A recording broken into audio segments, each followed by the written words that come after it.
सभी का स्वागत है। हम लिख रहे हैं साइकोलॉजी पार्ट थर्ड, जिसमें हम मनोविज्ञान की जांच की विद्या पढ़ेंगे। काफ़ी लंबा चैप्टर है, इसको अलग अलग वीडियोस आएंगे, इसके 2-3 वीडियो, फिर इसमें ये कंप्लीट हो जाएगा। और मैं आपको बता दूं कि इसके अलावा हम करंट अफेयर्स पे, मैथमेटिक्स पे, इंग्लिश पे, जीके पे और ज्योग्राफी पे वीडियो डाल चुके हैं, तो आप उनको देखना ना भूलें, क्योंकि वो आपकी प्रिपरेशन में बहुत ज़्यादा हेल्पफुल रहेंगे। और हमारा फोकस है कि आप फर्स्ट ग्रेड और सेकंड ग्रेड जो भी एग्ज़ाम दे रहे हैं, रीट या सी टेट वगैरह, तो आप उन एग्ज़ाम्स में बहुत अच्छा स्कोर करें। आइए शुरू करते हैं। जैसा कि हम जानते हैं कि मनोविज्ञान अनुभवों, व्यवहार, मानसिक प्रक्रियाओं का अध्ययन है। मैंने आपको पिछले वीडियो में बताया था, अगर आपने वो वीडियो नहीं देखा हो तो उसको ज़रूर देख लें, क्योंकि उससे आपको क्लैरिटी ज़्यादा अच्छी आएगी। जो मनोविज्ञान की विषय वस्तु क्या है, जैसे हम मनोवैज्ञानिक क्या चीज़ पढ़ते हैं, अनुभवों को पढ़ते हैं, इंसान के अनुभव से इंसान के बारे में जानने की कोशिश करते हैं, व्यवहार से उसके बारे में जानने की कोशिश करते हैं, और मानसिक प्रक्रियाओं से। अगर मैं आपसे पूछ लूँ कि मानसिक प्रक्रियाओं और मानसिक क्रियाओं में क्या अंतर है, तो क्या आप बता सकते हैं? अगर आप नहीं बता सकते तो आप पिछला वाला वीडियो देख लें, क्योंकि उसको मैं यहाँ एक्सप्लेन करूँगा तो ये वीडियो 2-3 घंटे लंबा हो जाएगा।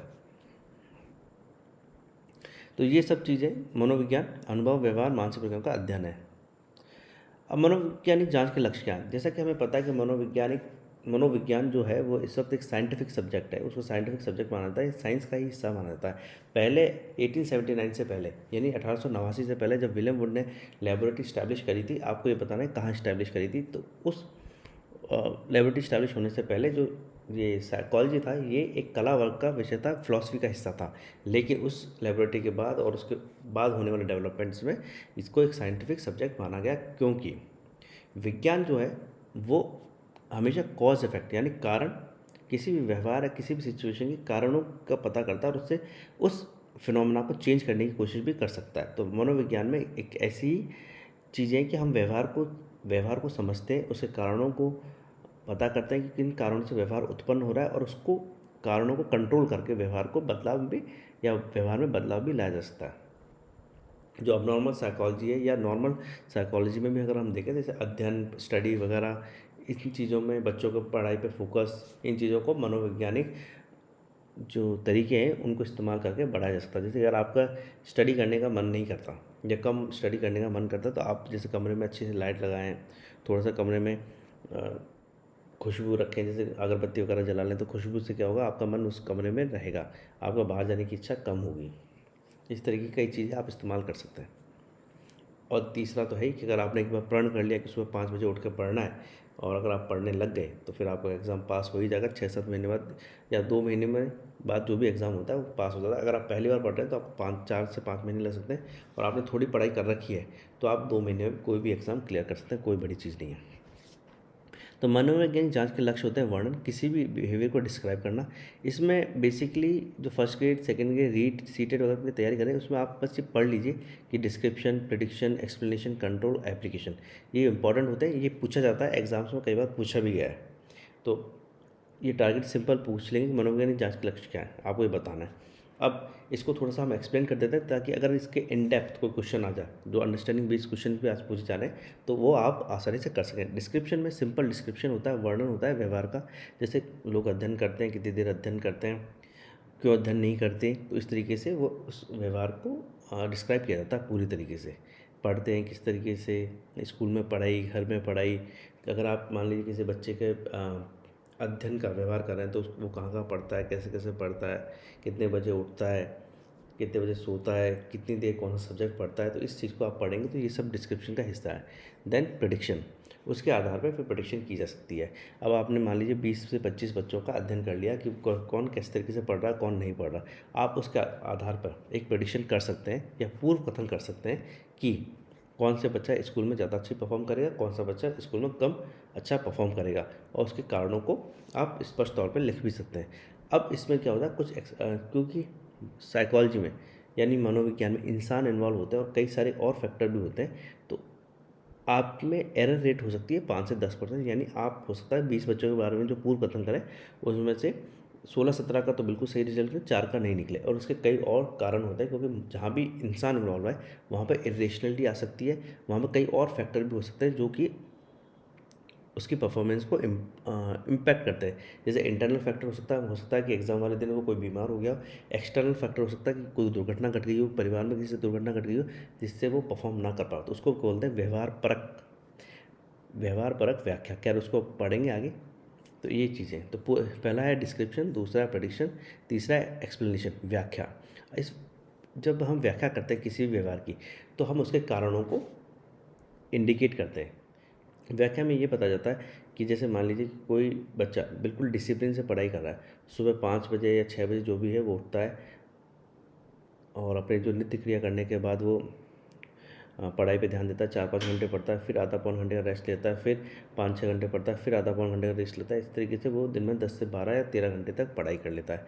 इससे खैर ज़्यादा पढ़ाई पॉसिबल भी नहीं है। जो 19-20 घंटे करते हैं वो आखिर में क्या होता है, जब आपके बिल्कुल लास्ट में होता है 1-2 हफ्ते पहले, तब ये पॉसिबल हो पाती है।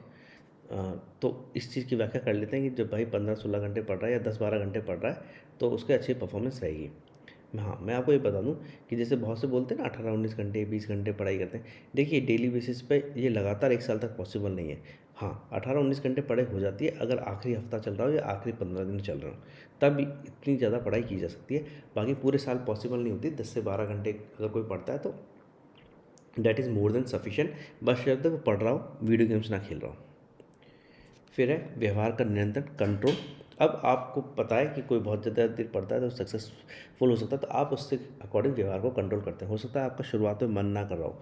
जैसे कि क्या होता है कि अगर मान लीजिए आप पढ़ाई कर रहे हैं, तो पहले दिन जब आप पढ़ेंगे तो आप कम वक्त पढ़ पाएंगे। कभी भी ऐसा नहीं होगा कि आपने पहले दिन सोचा कि 10 घंटे पढ़ लूँगा और पहले दिन आप पढ़ लेंगे। ये कभी नहीं होता और किसी के साथ नहीं होता।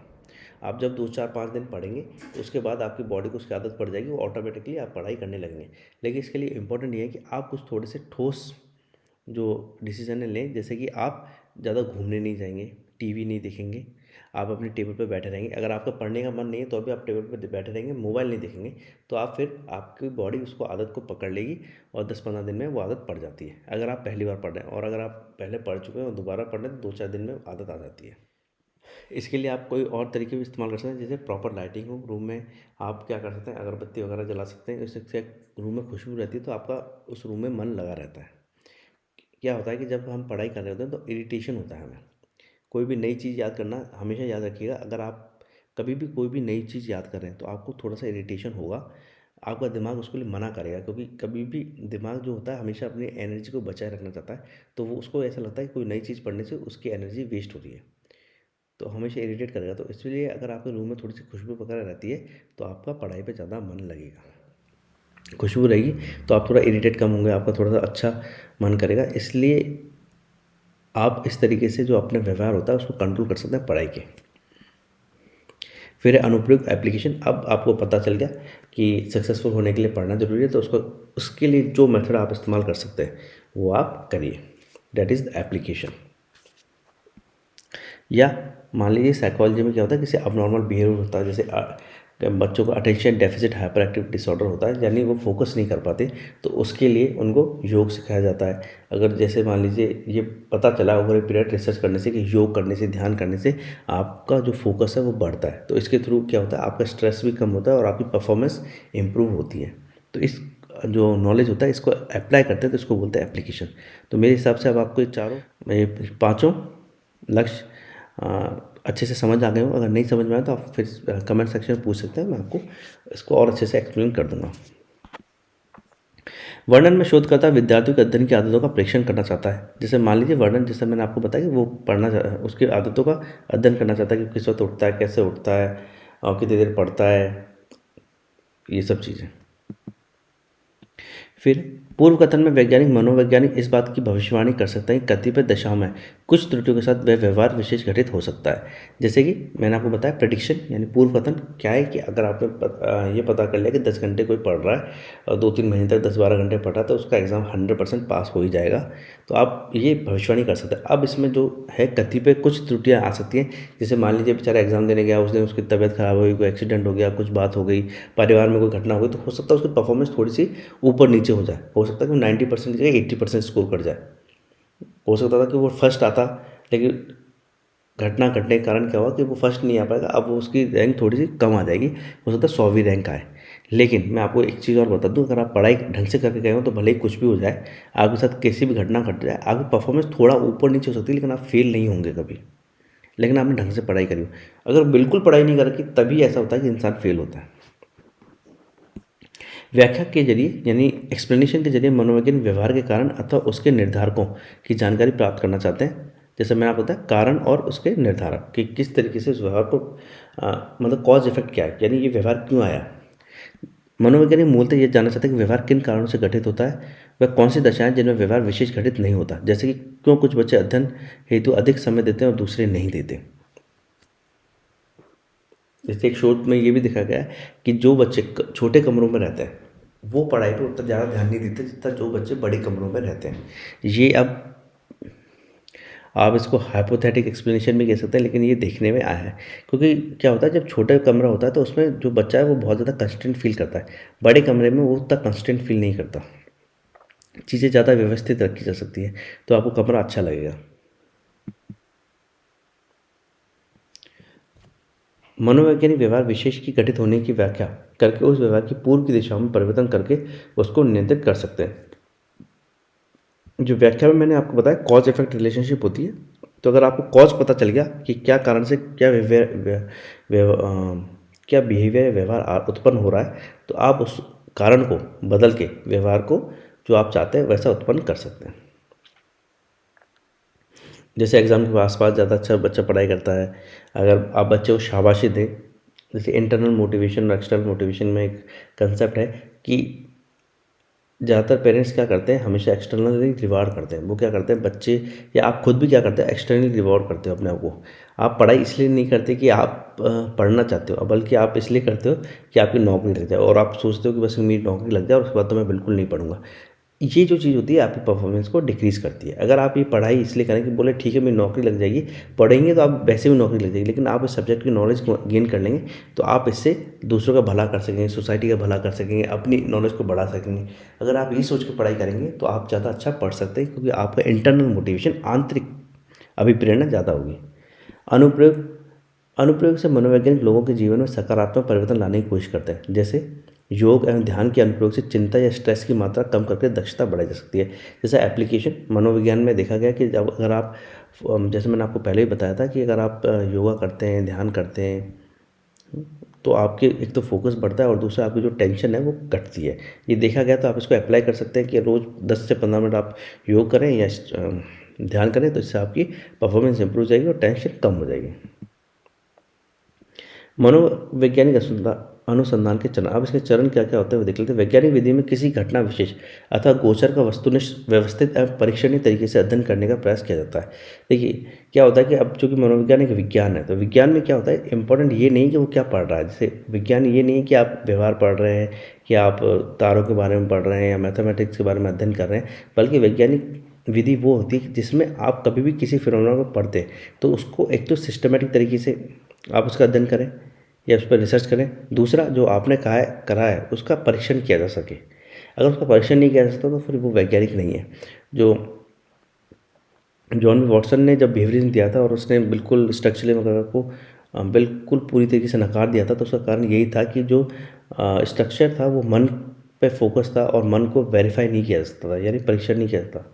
इंडिपेंडेंटली कोई और ऑब्जर्वर ये नहीं कह सकता आप सच बोल रहे हैं झूठ बोल रहे हैं, लेकिन व्यवहार में ये बोला जा सकता था। इसलिए पहले जब बिहेवियरिज्म में आता तो मन बिल्कुल खारिज कर दिया गया था। हालांकि मन और चेतना फिर बाद में वापस, जैसे सिगमंड फ्राइड के कंसेप्ट के कारण वापस एक तरीके से इंट्रोड्यूस हुई।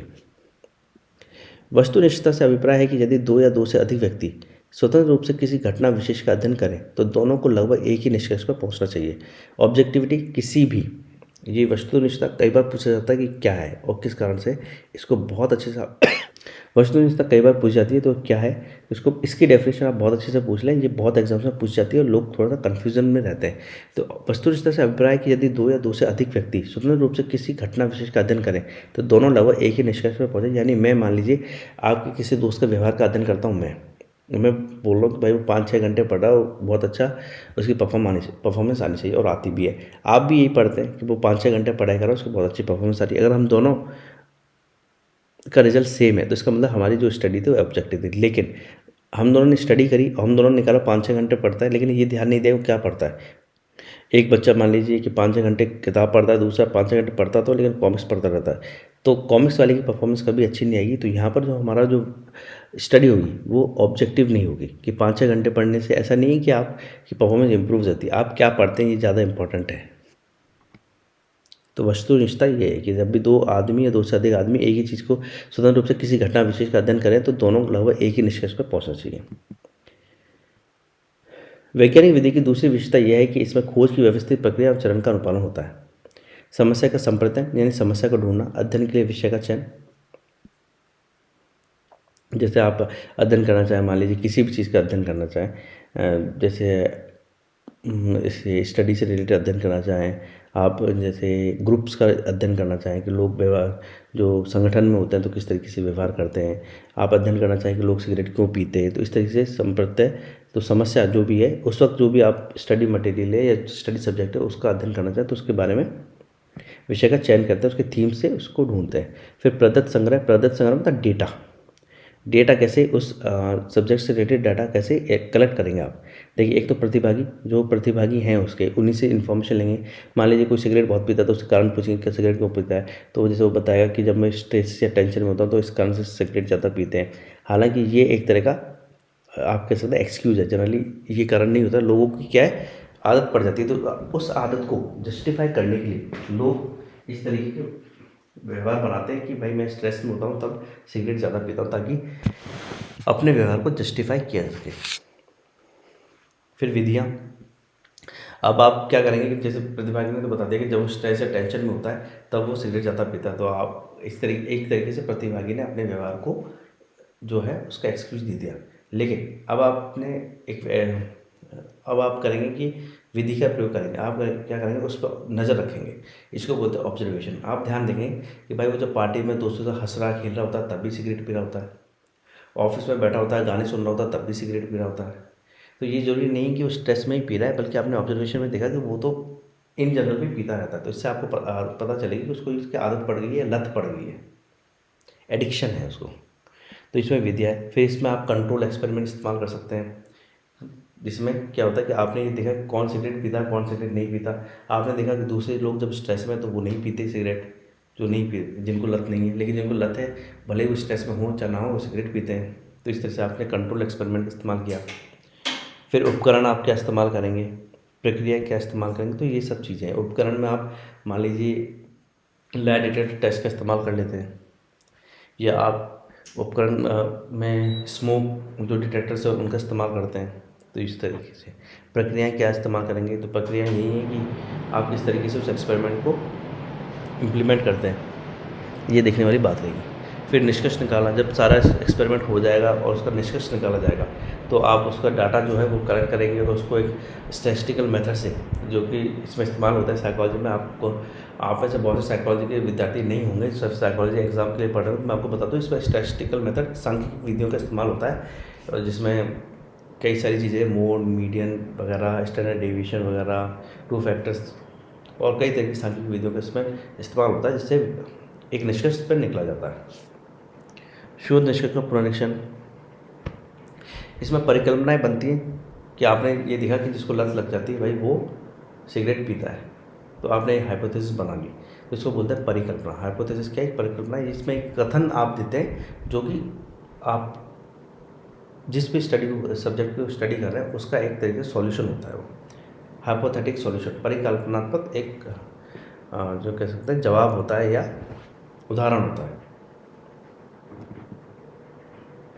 समस्या की पहचान के बाद शोधकर्ता समस्या का एक काल्पनिक उत्तर ढूंढता है, जैसे परिकल्पना कहते हैं।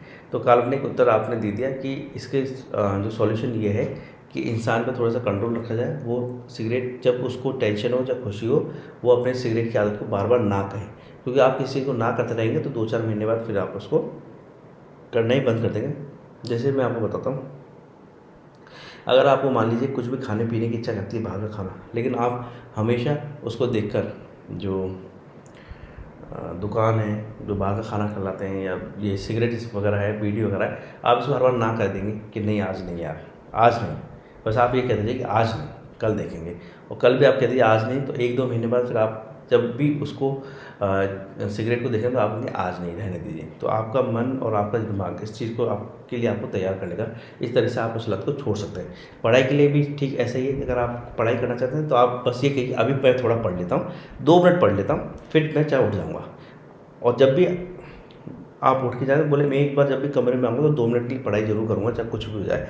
तो अगर आप ऐसे बैठेंगे तो आप 10-5 दिन में आप देखेंगे आप पढ़ने लग गए, आप 2 मिनट नहीं कई घंटे तक फिर पढ़ सकते हैं आसानी से। आधुनिक मनोविज्ञान में एक अलग दृष्टि जिसे व्याख्यापरक परंपरा कहते हैं उदय हुआ, जो व्याख्या पूर्व कथन की तुलना में समझ को अधिक महत्वपूर्ण मानता है। जैसे मैंने आपको बताया था कि क्या होता है कि मनोविज्ञान में इंसान सबसे ज़्यादा इम्पोर्टेंट है।